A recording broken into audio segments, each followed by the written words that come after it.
राजू अपनी पत्नी को लेकर और अपने 8 साल के बेटे को लेकर के और अपना इसका एक बहुत ही पक्का मित्र था उसको अपने साथ लेकर के किसी होटल के अंदर चला जाता है घूमने के लिए पहाड़ों पर। और वहाँ पर जाने के बाद अब क्या होता है, जैसे ये वहाँ पर स्टे करते हैं तो सोचा एक ही कमरा ले लेते हैं और एक ही रात तो यहाँ पर रुकना है, क्योंकि पति को वहाँ पर कुछ काम भी था और काम के सिलसिले में वह जा रहा था अपने दोस्त के साथ। तो उसकी पत्नी बोलती है कि हमें भी ले चलो जी, हम भी घूम आएंगे वहाँ पर बर्फ़ों में, और जो बर्फ़ की जगह हैं जहाँ पर बर्फ़ पड़ा करती है। और उसके बाद दोस्तों कश्मीर के अंदर इनको घुमाने के लिए वह पति ले जाता है, उसके साथ उसका दोस्त था, नौजवान था, और फिर एक कमरा जैसे ले लिया जाता है। तो पत्नी अब कुछ सामान लाने के लिए पति से कहती है कि बाज़ार जाओ, मुझे कुछ सामान की ज़रूरत है। और उसके बाद जो पति होता है अपनी पत्नी, अपने 8 साल के बेटे और अपने दोस्त को वहीं छोड़ करके मार्केट निकल जाता है और मार्केट से वह सामान कलेक्ट करने के बाद वापस आ रहा होता है। तभी वह देखता है कि उसका 8 साल का बेटा जो कि होटल के बाहर जाकर घूम रहा है इधर उधर और लॉबी के अंदर खेल रहा है। तभी वह पिता कहता है अपने बेटे से, बेटा तुम यहाँ पर क्या कर रहे हो, अकेले इस तरह से नहीं खेला करते, तुम्हारी मम्मी को पता लगेगा तुम्हें डांटेगी, चलो मेरे साथ वापस कमरे में। लेकिन लड़का कहता है नहीं पापा, मम्मी ने मुझे भेजा है और अंकल ने भी मुझे भेजा कि जाओ बेटा तुम खेलने के लिए चले जाओ। अब यह बात जब वह सुनता है तो उसको कुछ शक होता है और अपने बेटे की उंगली पकड़ करके वह कमरे की तरफ निकल पड़ता है। कमरे के पास जा कर के देखता है कमरे का दरवाज़ा अंदर से लॉक नहीं था और एकदम से वह दरवाज़ा जैसे खोल देता है तो कमरे के अंदर उसकी पत्नी उसके दोस्त के साथ निर्वस्त्र हालत में एक दूसरे के साथ मज़े कर रहे थे, संबंध बना रहे थे। वह अपने बेटे की आंखों पर हाथ रख लेता है, बेटा तुम मत देखो, तुम बाहर जाओ। और उसके बाद दोस्तों यहाँ पर जो होता है बड़ा ही विचित्र है, यहाँ पर बहुत बड़ा राज का खुलासा होता है। वीडियो को पूरी ज़रूर देखिएगा, क्योंकि इस वीडियो के अंदर हमें पता चलेगा कि विश्वास करने योग्य जो लोग होते हैं कई बार वही सबसे ज़्यादा धोखा देते हैं। वीडियो को लास्ट तक देखिएगा। नमस्कार, मैं हूं सुदेश कुमार और तिरछी बात चैनल में आपका स्वागत है। दोस्तों यह घटना मुंबई के अंदर घटित तो होती है ये कश्मीर की वादियों में, लेकिन यह सिलसिला चालू होता है मुंबई से, जहां पर एक योगिता नाम की औरत जिसका एक 8 साल का बेटा है, उसका पति है जिसका नाम राजू है। दोनों पति पत्नी और उनका 8 साल का बेटा, कोई दिक्कत नहीं है पैसे की, पति भी अच्छी खासी नौकरी में लगा हुआ है और जो पत्नी है वह पूरी तरह से गृहस्थी को संभाला करती है। अब क्या होता है दोस्तों, उसका जो पति होता है उसका एक दोस्त है जिसका नाम होता है प्रताप। वह उनके घर पर आ जाया करता है कई बार और वह उसके पति के साथ काम भी किया करता है, जैसे बाहर का टूर एंड ट्रेवल्स का उसका काम होता है। तो अब क्या होता है, अब जैसे ही एक बार की बात होती है, जैसा मैंने आपको बताया कि वह घूमने के लिए गए थे वहाँ पर और इस तरह का कांड हुआ। लेकिन उसके बाद अब यहाँ पर जो ये पत्नी होती है यह पुलिस थाने जाती है 23 अगस्त को और वहाँ जा कर के अपने पति की गुमशुदगी की रिपोर्ट दर्ज करवाती है कि मेरा पति गाड़ी लेकर गया था लेकिन वह वापस नहीं आया। अब जो पुलिस होती है मामला दर्ज करती है और उसके बाद उसके पति को ढूंढने लगती है, लेकिन पति को काफ़ी इधर उधर ढूंढा जाता है लेकिन उसका कोई अता पता नहीं मिलता है। पति की जो फ़ोन है उसको सर्विलांस पर डाल दिया जाता है, उसकी लोकेशन चेक की जाती है, लेकिन उससे भी कोई असली तरह से पता नहीं चल पा रहा था। अब तो पुलिस उस दिशा में अपनी कार्रवाई कर रही होती है और यहाँ पर अनहोनी की आशंका वह पत्नी जताती है कि मुझे अनहोनी की आशंका है, कुछ ना कुछ मेरे पति के साथ ज़रूर ऐसा कुछ हुआ है। अब जो पुलिस होती है जैसे छानबीन कर रही होती है तो कुछ उसको मिल नहीं रहा होता है। तभी पुलिस के पास एक जंगली इलाके से फ़ोन आता है कि यहाँ पर एक गाड़ी खड़ी हुई है और जिसको कोई ले जा नहीं रहा है। अब तो जो पुलिस होती है एकदम से सतर्क होती है, उस गाड़ी के पास पहुंचती है और जो वह गाड़ी थी वह इस राजू की थी, योगिता के पति राजू की। उसके बाद उस गाड़ी को अपने काबू में लिया जाता है और वहां पर ढूंढा जाता है कि राजू कहाँ है, लेकिन राजू का कोई अता पता नहीं चलता है। तो उसके बाद पुलिस काफ़ी मशक्क़त करती है लेकिन अभी भी कोई राजू का अता पता नहीं चलता है।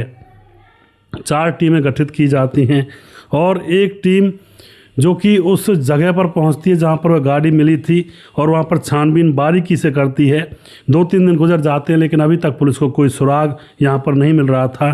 तभी 2-3 दिन के बाद पुलिस थाने में एक फ़ोन आता है और फ़ोन पर कहा जाता है कि रेलवे ट्रैक पर एक लाश पड़ी हुई है और जिसके टुकड़े हुए पड़े हैं। पुलिस तुरंत उस रेलवे ट्रैक पर पहुंचती है। वहाँ जाने के बाद जब उस लाश को देखा जाता है, उसके टुकड़े टुकड़े हुए पड़े थे। और दोस्तों अब लाश को काबू में लेती है पुलिस, उसकी पहचान करवाना चाहती है, लेकिन कोई पहचानने वाला नहीं था, तो उसका अंतिम संस्कार करवा दिया जाता है। उसके फ़ोटो वगैरह निकाले गए थे।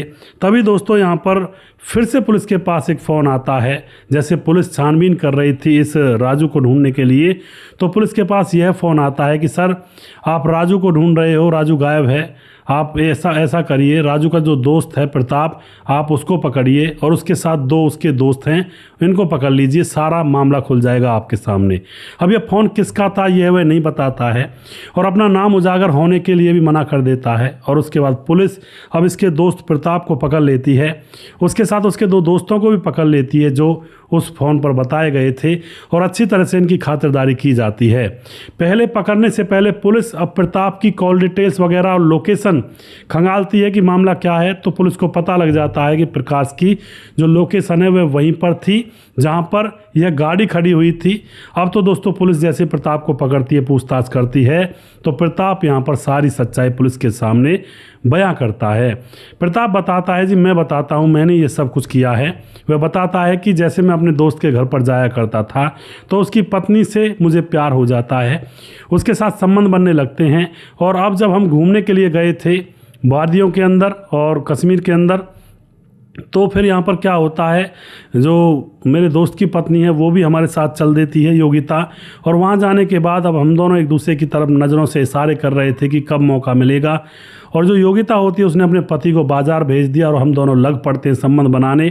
इतने में ही उसका पति आ जाता है और वह हमें रंगे हाथों पकड़ लेता है। अब पकड़ने के बाद जो पति होता है योगिता का, राजू, बहुत बुरी भली सुनाता अपने दोस्त को और कहता है कि यहाँ से निकल जा, मैं तो तुझे अपना पक्का मित्र समझता था, लेकिन तू तो उसी जिस खाली में खा रहा है उसी में छेद कर रहा है। और यहाँ पर इन दोनों की कहासुनी होती है। राजू करता भी क्या, वह अपनी पत्नी को भी खूब डांटता है जो राजू होता है, और जो यह प्रताप है यह करता भी क्या, यह वहाँ से चला जाता है। लेकिन इसके मन में प्रतिशोध की भावना जल उठती है कि मेरे ऊपर इस तरह से मेरे दोस्त ने कहा और मुझे तो बस डूब कर मर जाना चाहिए। मैंने जो ये सिस्टम बनाया यहाँ पर, यह पकड़ में आखिर कैसे आ गया। उसको अपने दोस्त से नफरत हो जाती है कि ये हमारे प्यार के बीच में आखिर क्यों आया और क्यों मुझे इसने खरी खोटी सुनाई। बस दोस्तों इतनी सी बात थी। और जो प्रताप होता है अपने 2 दोस्तों को अपने साथ मिलाता है और उसके बाद पूरी फुल टू प्लानिंग की जाती है यहाँ पर। और प्लानिंग के तहत, और यहाँ पर एक बात और बता देता हूँ, योगिता का यहाँ पर कोई मैटर नहीं था दोस्तों, यह अपने आप ही प्लानिंग कर रहा था प्रताप अपने दोस्तों के साथ। और प्लानिंग के तहत अब यह राजू के पास, उसको अपने पास बुलाता है गाड़ी लेकर के और उसके पाँव में गिर जाता है कि मुझे माफ़ कर दो, मुझसे बहुत बड़ी गलती हो गई और ऐसा आज के बाद नहीं होगा। राजू इसको माफ़ कर देता है और उसके बाद यह प्रताप कहता है कि मैं तभी मानूंगा जब मेरे साथ बैठकर तुम पार्टी करोगे। और फिर प्रताप इसकी बातों में आ जाता है और गाड़ी के अंदर इनकी पार्टी होने लगती है। लेकिन दोस्तों जैसी पार्टी हो रही थी तो प्रताप अपने 2 दोस्तों को लेकर गया था। 2 दोस्त उसका पीछे से गला दबाकर उसकी हत्या कर देते हैं। राजू की हत्या करने के बाद उसकी गाड़ी को जंगल में फेंका जाता है और वहाँ से उसके शरीर के टुकड़े किए जाते हैं और उसकी डेड बॉडी को ला करके रेल के पटरी पर डाल दिया जाता है, जिससे कि यह मतलब यहाँ पर ये लगे कि यह ट्रेन की पटरी के सामने खुद बैठा था। और उसके बाद ये घर चले जाते हैं। और दोस्तों जो पुलिस को वह रेल की पटरी पर लाश मिली थी टुकड़ों में, जिसकी पहचान नहीं हो पाई थी, वही राजू था। यहाँ पर यह लोग सारी चीज़ें बताते हैं और उसके बाद इसको और इसके 2 दोस्तों को पकड़ा जाता है, इनको जेल में डाला जाता है। और पत्नी रोती हुई रह जाती है कि यह मेरी गलती थी और मुझे ऐसा नहीं करना चाहिए था। लेकिन दोस्तों अब पछताए होत क्या, जब चिड़िया चुग गई खेत। कई बार लोग ऐसी गलतियाँ कर जाते हैं मज़े के चक्कर में, लेकिन उनको ये पता नहीं होता है कि यह मज़ा कब सज़ा बन जाए, कब परिवार को बिखेर दे, हंसते खेलते परिवार में आग लगा दे। इस चीज़ की खबर उनको नहीं होती है और फिर अंततः परिवार बिगड़ जाते हैं दोस्तों। तो दोस्तों आप जो भी कुछ कहना चाहते हैं इस घटना के बारे में अपनी राय कमेंट बॉक्स में लिख सकते हैं और लोगों के साथ शेयर कर सकते हैं। वीडियो के लास्ट में कुछ भाइयों के नाम जरूर लेना चाहूँगा जो हमारे वीडियोज़ को देखते हैं और हमें खूब सपोर्ट करते हैं। हमारे साथ हैं नीतीश पासवान, बोधगो गिरिडीह झारखंड से, जो कि हमारे वीडियोज़ को लगातार देखते हैं। भाई का बहुत बहुत धन्यवाद करता हूँ। और उसके बाद दया शंकर सिंह ठाकुर यूपी 43 गोंडा से हैं, जो कि लगातार वीडियोस को देखते हैं। उसके बाद रामलाल कुशवाहा कमेंट करते हैं जिला विदिशा पूर्णिया से। और रवि प्रकाश हमारे भाई लगातार कमेंट करते हैं। और शौकत अली दिल्ली से कमेंट करते हैं। कालीचरण उड़ीसा से कमेंट करते हैं, फिलहाल गोवा में रहते हैं। और उसके साथ हमारे साथ हैं समाधान पाटिल। भाई साहब, तुम दोनों भाई ने लोगों को बहुत कुछ सीखने को कहा, जो समझा वो निखर गया, जो नहीं समझा वो बिखर गया। समाधान पाटिल जलगांव महाराज से। तो समाधान पाटिल जी बहुत बहुत धन्यवाद करते हैं आपका। और ये मेरे बारे में और मेरे छोटे भाई जीतू के बारे में कह रहे हैं, जो हमारा एक अलग से चैनल है जीतू स्वदेश के नाम से, उसके लिए कह रहे हैं। बहुत बहुत धन्यवाद करते हैं समाधान भाई।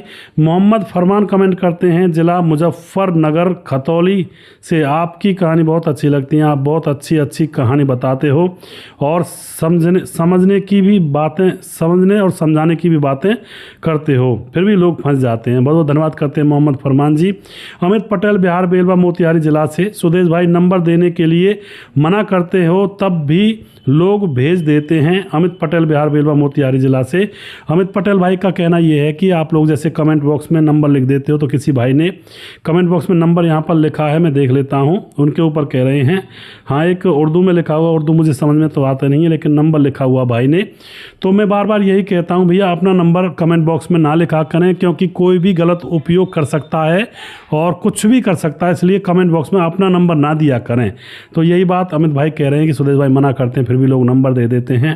बहुत बहुत धन्यवाद करते हैं अमित भाई आपका। मोहम्मद जहांगीर कमेंट करते हैं, सर बहुत बुरा हुआ उस पुलिस वाली लड़की के साथ। राम खाड़े कमेंट करते हैं, हमारा भी नाम लिखें और तुम्हारे साथ ही ठीक आए, कुछ ऐसा लिखा है।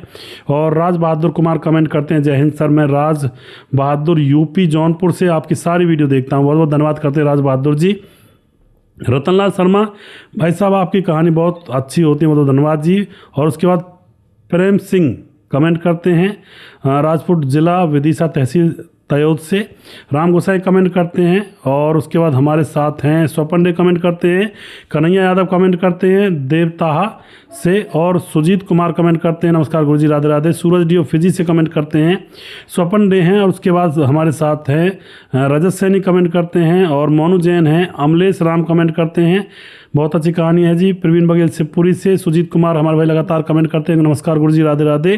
पवन कुशवाहा कमेंट करते हैं। रघुवीर सिंह नेगी कमेंट करते हैं। कुमार सोनू कमेंट करते हैं। रजत सैनी कमेंट करते हैं। और उसके बाद हमारे साथ हैं कुमार सोनू दोबारा से हैं। और हमारे साथ हैं यहाँ पर लास्ट में, और हमारे साथ कोई नहीं है। तो भाई जिसी का भी नाम रह गया आप लोगों में से, उसका नाम मैं अगले वीडियो में ज़रूर लूँगा। अगला वीडियो बहुत जल्दी फिर से लेकर आऊँगा, तब तक आप खुश रहें, सावधान रहें। जय हिंद, जय भारत।